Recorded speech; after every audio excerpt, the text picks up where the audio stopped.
Welcome to Dan's Talks. My guest today is April Gornik, who is co-founder of the church, which is one of the largest churches in the Hamptons, but is not a church for the last, 15 years. And it's gone through several ownerships and is now an arts center run by. We like to call it Creativity Arts Center, if you don't mind my interrupting. No, not at all. Go ahead. We're trying to include not only art as a principal feature, since Eric and I are both artists, obviously that's what we know the best, but we really want to celebrate creativity in all its forms, including the creativity that the church and Sag Harbor have expressed throughout many years, hundreds of years. So we're trying to reflect the historic creative nature of this community, where there's always been people making things and shipping things and sailing across the world and So I guess you finish this, I would say, lectures, music, what else? So we have, our roster for the upcoming month of February absolutely reflects this. We have all sorts of different kinds of talks. We have Hamptons Art Network. Let me interrupt you just for a moment. I want to tell people where this is. This is next door to Il Cappuccino in Sag Harbor on, I think it's Madison Street. And it's really, I'm mistaken, it's a community center in many ways devoted to creativity, and it's amazing. And I think that there must have been some long talks about what to call it, since it obviously was a church, and wound up with that name. And go ahead. When it was laying fallow after it was sold by the congregation or by the Methodist Council, after it was just lying around and had hurricane fence around it and was looking really sad, snowflakes coming in through the tarp on the empty stained glass windows. People would be, just because I'm sort of a community activist, people would stop me on the street and they go, "What's happening with the church? What's going on with the church? Did you know that someone new bought the church?" Because there were 3 previous owners before Eric and I got it. And it was just always referenced as the church. So it just seemed like the logical thing to call it. And really very few people have batted an eye, although we have had some far-flung inquiries from the Church Council of America and people like that, like asking. We've got calls at Dan's Papers from people who wanted us to sell them some wallpaper. Oh, really? Oh, that's funny. Right. Well, what's in a name? You can't Right. really control this sort of thing. But for anybody who's even mildly local and was aware of Sag Harbor in the last 20 years, you kind of can't miss the church as being the church. And we have such august religious institutions, and they do so much good here in the village. We kind of, we ran it by them a little bit because Taylor's Church, for instance, is such a great community center. But we honor that about the church and its previous incarnations as support, providing support for instance, the Rainbow School was an incredible part of the church before it was sold. Many people have said, like, "Oh, I went here, my kids went here." People had a lot of joy at the church, and I think the vibe remains. There's a kind of a joyful, creative vibe that was part of it being the Rainbow School. And so let's get to February. Yes, February is very exciting. So just to give you an idea, when I say Creativity Center, so we do have our first talk is going to be the Hamptons Art Network. I don't even know how many people know that the Hamptons Art Network exists, but it's a consortium of different arts institutions, arts and creativity institutions. For instance, it includes the Bridgehampton Chamber Music Society, Arts Center at Duck Creek, the East Hampton Historical Society, because we think that preserving history demands a huge amount of creativity, successful creativity. And then more obvious things like Guildhall, Hamptons Doc Fest, Hamptons Film Festival, Madhu, so that's creative gardening and Yep. Robert Dash. Ma's House, which is probably the newest member, which is Jeremy Dennis's magnificent contribution to arts and creativity out here, and the history of the Shinnecock Nation and Native peoples, and us and Watermill Center and West Hampton Beach Performing Arts and the Southampton African American Museum too, which is a wonderful relative newcomer to the arts and cultural and historical aspects of this community. So there's going to be a presentation about it with a lot of its members and being available to the public. We want people to be introduced to all of the richness of the things that make this a creative community. So that's why we're doing that. And that's on our Knowledge Friday. We have a Knowledge Friday series. That's the first Friday of every month typically. And it's free for members and it's $10 for non-members. And we try to keep prices low for everything that we do, as low as possible. And depend on other generous donations to make up for shortfalls. But so we really want people to be able to participate in learning about what happens here, and also always making it fun. Like it is there, we don't do like stiff formal presentations by and large. We strive for intimacy, because the interior of the church, which is beautiful and preserved wood and stuff like that, it's all stripped down from having been clad. It's now like the rafters are exposed. It's very, very beautiful. And so it seems to allow for and encourage a lot of an intimacy in discussion and in making people comfortable about asking questions and participating and stuff. And then that's followed the next day by the Mercer Quartet, which is a jazz ensemble. What day is that? It's February 3rd. So February 2nd, we have the Hamptons Art Network talking at about 6 p.m. 6 p.m. on February 3rd, we have the Mercer Quartet, which is a contemporary jazz performance quartet that does things that are including hip hop and avant-garde jazz and folk music from around the globe. It's a really, really rich group that does an incredible, beautiful music. That goes from 6 to 8:30. And then the very next day after that, we have on Sunday, February 4th, we have a repeating conversation that we just started that we're all very excited about, led by a guy named Erling Hope, this is like a meeting that takes place in the library from 10 to 11:30 in the morning. And it's a conversation that he's inviting the public to. It's very little, it's very comfortable, it's unprogrammed, and it's, as he says, anchored in silence. So like kind of in the spirit of a Quaker meeting, but with people. Is there a topic?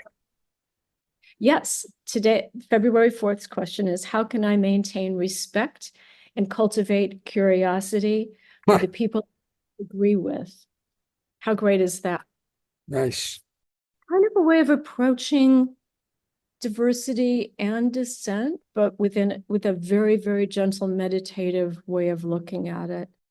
And then we have a tour the following weekend on February 9th. We have a tour coming up with Sam Havens and Sarah Cochran. Samuel Havens is our educational and workshop manager, and also works with our residents. There are artists in residence that come, and that means artists, musicians, dancers, poets, writers, et cetera, et cetera. So they put together a show principally led by Sam, who does all the print workshops that we do. Do you know what printmaking is? It involves like monoprints and intaglio printing, which is traditional etchings, Sure. relief printing. There's all different kinds of ways. We were gifted a press, and he does all these incredible workshops and people adore them.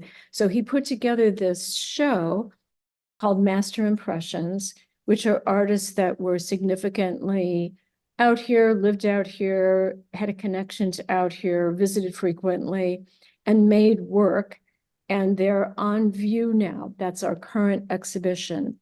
And that will continue for another, I think, month. And he's going to be giving a tour with Sarah Cochran, our chief curator, February 9th from 6 to 7:30. And that, again, he'll be walking people around. People can talk, they can ask questions. He'll be giving little stories about the prints. He'll be describing the print process. So it's a learning experience, it's a familiarization, it's a conversation. And then the next day, February 10th, I'm just going to run through some of these. Sure. February 10th from 1 to 4 p.m., Tony Ross, which many people know from Nick and Tony's and from her wonderful artwork and ceramic. She's also begun doing a lot of weaving in the last several years, and she's going to be giving us a program, which is an introduction to weaving, and $100. This is one of the more expensive things, but it includes everything. It includes the loom, the yarn, et cetera, so people can start working with a small handheld loom and learn the fundamentals of weaving. And it's something that she did when she was traveling, like to Africa. She brought a little loom with her, and it was almost like a way of doing a visual diary of her experiences because she was experiencing herself through it. How interesting is that? So she's going to discuss what kind of tools and materials she uses, and just give people a basic idea of weaving and how they can enjoy it too. And we're very excited about that. And we're very grateful to her for doing that. And that is $100, but as I said, it includes all the materials. And then we have some printmaking workshops coming up. We have a lecture on the 17th of February, where a guy named Niall Harris, who's a performance artist, is going to be talking in an in-depth way about the way that he's come up with this new performance piece that he's doing called Minor B, as in music, like B minor, but minor B. Right. And it's actually about how he describes it as how madness has been canonized from the social to the aesthetic within Black performance throughout history. So if you imagine like a great jazz musician that was considered a genius, but was crazy and spent years in an institution because they couldn't fit in. Like, why is that? It's kind of like the art version of the conversation about Van Gogh. What does it mean to declare a genius crazy? And was this really the right way of treating people's creativity within a certain kind of economic bracket, et cetera, et cetera. So he's going to be talking about that as the inspiration for this performance piece that he's doing. On February. That's February 17th. And that's going to be absolutely fascinating. And it's an afternoon performance. All of these things are listed on our website. We have an events calendar for February. What is the website? It's the church sagharbor.org, O-R-G. So the church Sag Harbor spelled out .org. And you'll see that it says events on the top bar, and then you just click to the events calendar is the easiest way to get there. So as you can hear, we're trying to give people general introductions to things, but also focused for people who are performers, actors, anyone who practices a stagecraft would be interested in a performance like this because he's a very contemporary, interesting and reputable person right now in the theater arts and performance scene in New York. So to have this opportunity to hear Niall Harris talk about his inspirations and methods in this kind of setting is going to be quite valuable to people who are interested in that sort of thing. Well, this could be quite a long thing for an entire month. However, let's end it on the 17th for the moment. And let me just ask you this: the church is enormous. It's maybe 12,000 square feet. I think it's 3 stories. The nave rises up to, all the way from the floor to what, 30, 40 feet with balconies and stained glass. It's a gorgeous place. And so I think people should know that and there are, of course, there are the off rooms and balconies, and these are the locations in the building where these things are going to take place. And it's quite an amazing thing. They take place on different levels of the church, like the thing that I told you about that's taking place in the library. That's the Quaker-like Right. meeting. That's taking place in the library. We use the ground floor. We have studio spaces. We have, we're having, I must mention that we're having Wellness Wednesday on February 23rd, 21st with a yoga teacher practitioner named Dina Kay, who's amazing. And at the very end of the month, everyone should know that we have Bruce Wallace off doing a Reflections in Music performance. We sell out 100% every time that we do one of these. So if anyone hasn't gotten their ticket, they should run, don't walk and get one. And he's doing love stories, kind of belated honor of Valentine's Day. Well, this is just an amazing place that you've put together. And I think, when did it open? About 2 years ago, a year and a half ago. It's new to 2021, so we'll be going on 3 years in April. But yeah, it's just, we've taken off like a rocket, and it's just been wonderful. And people bring us ideas, we bring other people ideas, where it's just been this wonderful give and take with the community. And our community is so rich in talent, like Dina, like Tony Ross, like all these people that are participating early and making it even bigger and broader, and revealing some of their incredible assets, creative assets, and sharing them with everybody. So it's been really an amazing experience. And I gotta say, it's all thanks to our unbelievable staff. We have the most amazing executive director, Sherry Pasquarella, our events manager, Talina Mascali, Sam, whom I mentioned, everybody, Kristen Santori. We just have extraordinary people working with us, and they are pushing everything forward in the best possible way. I always have to give a shout out to everybody who's there, because they've been so extraordinarily incredible, and Sarah and Sam, and then also Justin, also our facilities manager, is an extraordinary guy. He can do anything and fix everything, and he comes up with ideas himself. So it's a very collaborative atmosphere, and I think that that's why it's a happy environment for working. Well, thank you for taking the time to be on this podcast. And I really appreciate everything you've done over the recent years, and especially this amazing project you're working with now, which is such an enhancement to the whole Hamptons community. And thanks. Yeah, thank you for having me on, and thanks from Eric too, who's down in Palm Beach at the same time. That's where I am. The whole town out here is talking about his show.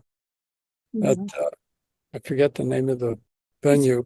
He's giving a lecture at the Norton, I think, That's tonight, right. the second one on Bonnard. Yeah, Pierre those palm trees there. That's thank you again. Thank you very much. You're missing lots of rain.